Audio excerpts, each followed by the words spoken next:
Mars का एक city होता है जिसका नाम होता है जोडांगा, और जोडांगा की मिलिट्री मार्स के लोगों को मारना चाहती है। वहीं पर एक दूसरा शहर भी होता है जिसका नाम होता है हीलियम। काफी अरसे से हीलियम बहादुरी से जोडांगा का मुकाबला करता आ रहा है। फिर एक दिन दोनों शहरों की मिलिट्री के बीच वार हो जाती है, और तभी जोडांगा के किंग के पास 3 आदमी आते हैं, जिनमें लीडर का नाम शांग था। शांग जो कि बहुत सारे पावर्स का मालिक था, और वो उसे वेपन के तौर पर एक पावर देते हैं। ये पावर बहुत तेज होती है। शांग किंग को कहता है कि तुम इस प्लेनेट पर राज करोगे अगर तुमने ऐसा किया जैसा हम तुम्हें कहेंगे, और किंग उनकी इस बात पर एग्री हो जाता है। असल में शांग के पास ऐसी पावर्स थी कि वो किसी का भी रूप ले सकता था, और वो किसी भी प्लेनेट पर जा भी सकता था। फिर हमें प्लेनेट अर्थ का सीन दिखाया जाता है। वहाँ हम एक आदमी को देखते हैं जिसका नाम होता है जॉन कार्टर। एक पोस्ट ऑफिस में जाता है और वो अपने नेफ्यू को एक लेटर लिखता है, जिसमें वो लिखता है कि तुम जल्दी से यहाँ पर आ जाओ, मैं तुमसे मिलना चाहता हूँ। वही कोई जॉन कार्टर पर नजर रख रहा था। लेटर पोस्ट करने के बाद जॉन कार्टर वहाँ से चला जाता है। जब उसके नेफ्यू को ये लेटर मिलता है तो वो फौरन आ जाता है अपने अंकल से मिलने के लिए। वहाँ आकर उसे पता चलता है कि सडन उसके अंकल यानी जॉन कार्टर की डेथ हो गई है, और वो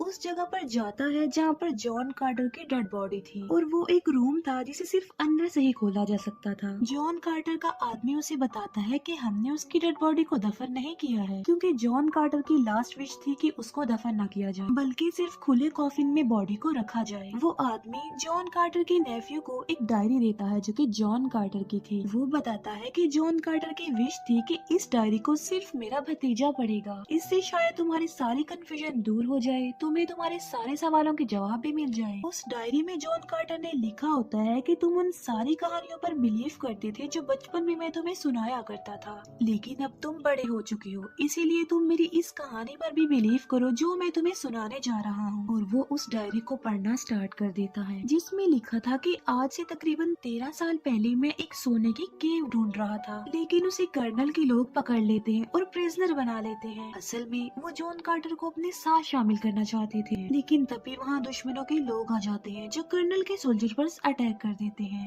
लेकिन जॉन कार्टर और कर्नल वहाँ से भागने में कामयाब हो जाते हैं, और वो जाकर एक केव में छुप जाते हैं, और ये होती है वो सोने की केव जिसकी जॉन कार्टर को तलाश थी। वो पूरी केव सोने से भरी हुई थी। तभी कहीं से वहाँ पर एक आदमी आ जाता है जो जॉन कार्टर पर अटैक कर देता है और उसे मारने की कोशिश भी करता है, लेकिन जॉन कार्टर उसे ही मार डालता है। वो आदमी शांग का साथी था। जॉन कार्टर जब उस आदमी को मार डालता है तो वो अपने गले से एक डिवाइस निकालकर एक्टिवेट करता है, जिसमें ब्लू लाइट जलने लगती है, और वो बिल्कुल स्लोली बोलता है बार सोन। लेकिन जॉन कार्टर वो डिवाइस उससे ले लेता है, और जॉन कार्टर भी कहता है बार सोन। बस ऐसा कहते ही जॉन कार्टर वहाँ से गायब हो जाता है और एक काफी बड़े डेजर्ट में आ जाता है। जॉन कार्टर ये नहीं जानता था कि वो यहाँ पर कैसे आ गया, और वो यहाँ आकर बड़े बड़े जंप लगा पा रहा था। असल में वो इस वक्त मार्स यानी बारसोन में होता है, क्योंकि उसने बारसोन जो कहा था, और यहाँ पर ग्रेविटी कम होने की वजह से वो बड़ी बड़ी छलांगे लगा रहा था। लेकिन वो ये बात नहीं जानता था कि वो बारसोन यानी मार्स पर है। उसे इतने बड़े जंप करते हुए उस प्लेनेट के कुछ लोग देख लेते हैं, और वो लोग जॉन कार्टर के पास आ जाते हैं। इस कबीले के लोग काफी लंबे लंबे थे और इन्हें टार्कस कहा जाता है, और ये इंसानों जैसे तो बिल्कुल नहीं लग रहे थे। जॉन कार्टर कहता है कि मैं वर्जीनिया से हूँ और मेरा नाम जॉन कार्टर है, तो वो लोग जॉन कार्टर का नाम वर्जीनिया समझ लेते हैं, और उनका लीडर जॉन कार्टर को नहीं मारता क्योंकि वो बड़े बड़े जंप जो लगा रहा था। ये लोग जॉन कार्टर को पकड़ कर अपने कबीले में ले जाते हैं, और जिस डिवाइस के जरिए जॉन कार्टर यहाँ पर आया था उनका लीडर वो डिवाइस भी उससे ले लेता है।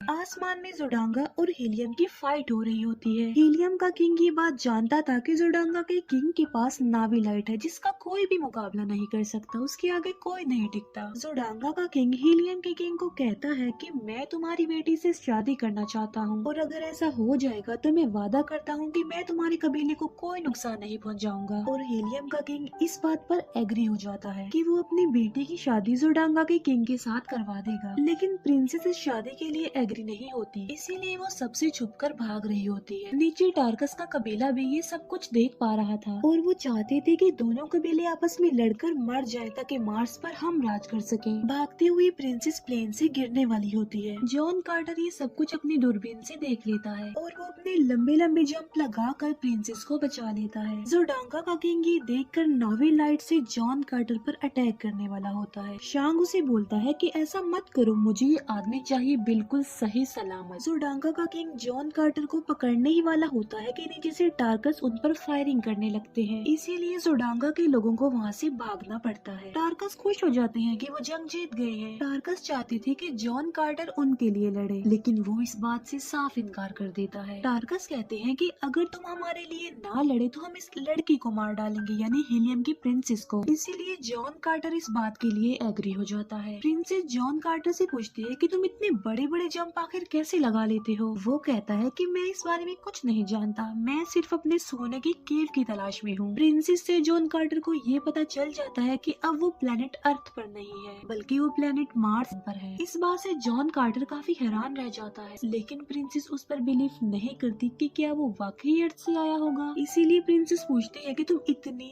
दूर से प्लेनेट पर कैसे आ गए। जॉन कार्टर प्रिंसेस को वो डिवाइस दिखाता है जिसके थ्रू वो यहाँ पर आया था, और वो डिवाइस अब टार्कस के लीडर के पास होती है। इसके बाद जॉन कार्टर, प्रिंसेस और एक टार्कस लेडी मिलकर एक जगह पर जाते हैं। वहाँ जाकर उन्हें एक हॉली रिवर के बारे में पता चलता है, और वो एक दीवार भी देखते हैं जिसके जरिए जॉन कार्टर अर्थ पर वापस जा सकता था। फिर वो तीनों अपनी मंजिल के लिए आगे बढ़ जाते हैं। जर्नी के दौरान जॉन कार्टर को ये बात पता चल जाती है कि वो लड़की हीलियम की प्रिंसेस है, जो भागकर यहाँ पर आ गई है क्योंकि वो जोडांगा के किंग से शादी करना नहीं चाहती थी। अपनी मंजिल तक पहुंच जाते हैं और वहाँ पर अजीबोगरीब चेंजिंग होने लगती है। वो जॉन कार्टर की उस डिवाइस को जमीन पर लगा देते हैं, जिससे वहाँ पर और तब्दीलियां होने लगती हैं।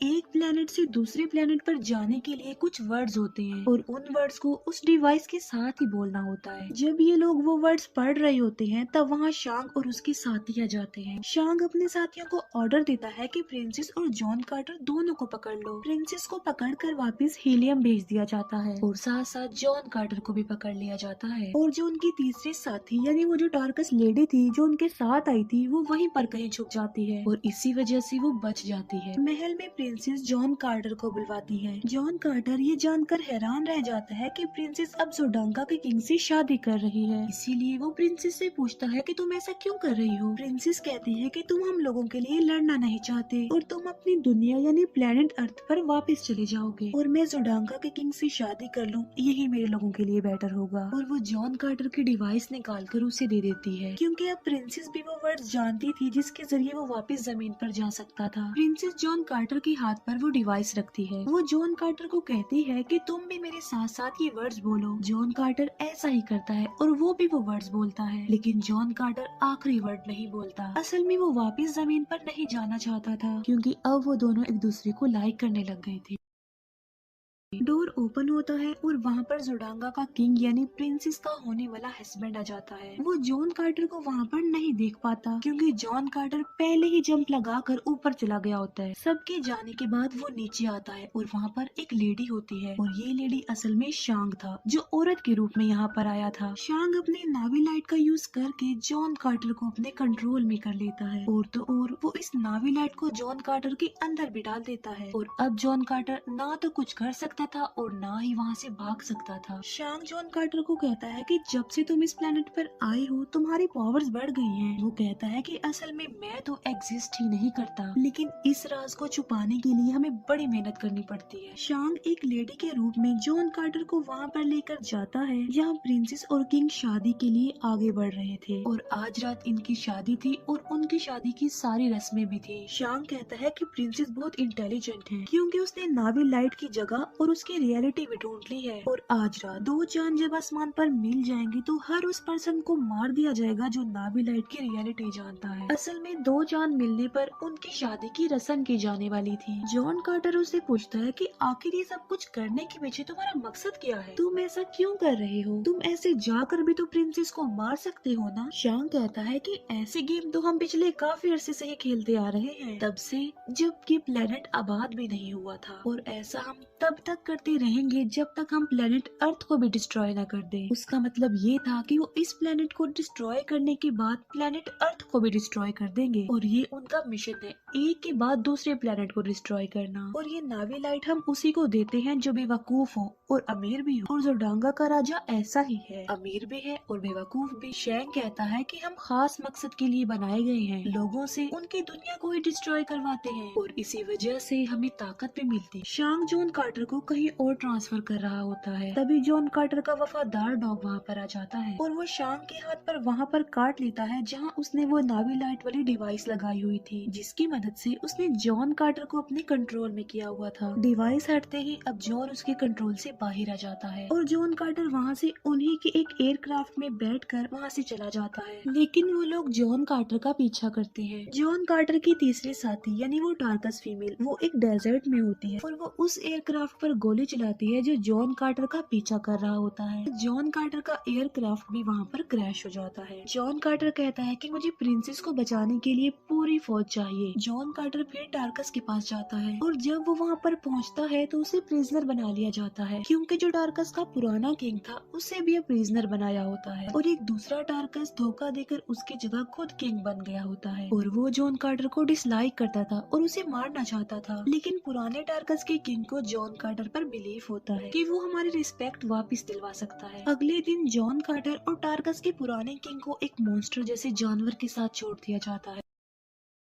लेकिन जॉन कार्टर उसे मार डालता है और वो उस टार्कस राजा को भी मार देता है जो पुराने राजा की जगह खुद राजा बन गया था। अब दोबारा से वो पुराने वाला किंग फिर से किंग बन जाता है उनका। जॉन कार्टर प्रिंसेस को बचाना चाहता था क्योंकि आसमान पर दोनों चांद के मिलने से प्रिंसेस की शादी की रस्म हो जाएगी और शांग प्रिंसेस को मार डालेगा। लेकिन शादी की रस्म होने से पहले ही जॉन कार्टर वहाँ पर पहुँच जाता है। वो कहता है कि ये जो कुछ भी हो रहा है असल में ये एक साजिश है, क्योंकि ज़ोडांगा के लोगों ने हीलियम पर अपना कंट्रोल कर लिया है और तुम्हारी शादी की रस्म होते ही वो हीलियम पर अटैक कर देंगे। ज़ोडांगा का किंग तलवार निकाल लेता है और तभी वहाँ पर वार स्टार्ट हो जाती है। हीलियम का साथ देने के लिए टार्कस की फौज भी वहाँ पर आ जाती है। दोनों कबीले एक होकर ज़ोडांगा का नामो निशान मिटाने के लिए उनका मुकाबला करते हैं। जॉन कार्टर ज़ोडांगा के किंग को मार डालता है, लेकिन शांग प्रिंसेस के रूप में आकर प्रिंसेस पर तलवार रख देता है, मगर प्रिंसेस उसकी वो नावी लाइट वाली डिवाइस निकाल लेती है जो कि शांग के कंट्रोल में थी और वो उसे निकाल कर फेंक देती है। लेकिन शांग बड़ी चालाकी से फिर से वो डिवाइस ले लेता है। जॉन कार्टर उसे मारने ही वाला होता है कि तभी वो वहाँ से गायब हो जाता है। बाद में जॉन कार्टर और प्रिंसेस की शादी हो जाती है। उसी रात शांग वहाँ पर किसी और रूप में आता है और वो जॉन कार्टर के चेस्ट पर हाथ रख कर वो वर्ड्स बोलता है जिससे वो वापस प्लेनेट अर्थ पर चला जाए और वो जॉन कार्टर को वापस अर्थ पर भेज देता है। जब जॉन कार्टर की आँख खुलती है तो वो खुद को उसी सोने की केव में पाता है जिसे वो इतने अरसे से ढूंढ रहा था, मगर वो वापस मार्स में जाना चाहता था क्योंकि उसकी वाइफ प्रिंसेस मार्स पर थी, मगर उसके पास अब वो डिवाइस नहीं थी जिसके थ्रू वो वापस जा सकता था। फिर जॉन कार्टर 10 साल तक वो डिवाइस ढूंढता रहता है और फाइनली उसे वो डिवाइस मिल भी जाती है। ये सारी कहानी जॉन कार्टर का नेफ्यू पढ़ रहा होता है। जॉन कार्टर ने लिखा होता है कि अब तुम जान चुके होगे कि मैंने क्यों कहा था कि मेरी डेड बॉडी को नहीं दफनाना, क्योंकि अगर मेरी बॉडी यहाँ पर डिस्ट्रॉय हो जाती तो मैं मार्स पर भी डिस्ट्रॉय हो जाता और जहाँ मेरी डेड बॉडी का कॉफिन है उसकी चाबी तुम खुद हो और अब मेरी डेड बॉडी की हिफाजत की रिस्पॉन्सिबिलिटी तुम्हारे ऊपर है। जॉन कार्टर का भतीजा देखता है कि उस रूम के डोर पर कुछ अल्फाबेट्स हैं और वो उन अल्फाबेट से अपना नाम लिखता है, मगर वो दरवाजा ओपन नहीं होता। फिर वो अपना निक नेम वहाँ पर लिखता है जिस नाम से जॉन कार्टर उसे बुलाया करता था और वो नाम लिखने से डोर ओपन हो जाता है। लेकिन पीछे से एक आदमी आकर उसे मारने की कोशिश करता है, लेकिन उस आदमी को कोई गोली मार देता है और वो मर जाता है। जॉन कार्टर का नेफ्यू देखता है कि जॉन कार्टर अभी जिंदा है और वो उस आदमी के पास जाता है जिसको उसने अभी अभी मारा होता है और वो उसके कोट से वही डिवाइस निकाल लेता है जिसके जरिए वो मार्स पर जा सकता था। और ये जो आदमी मरा था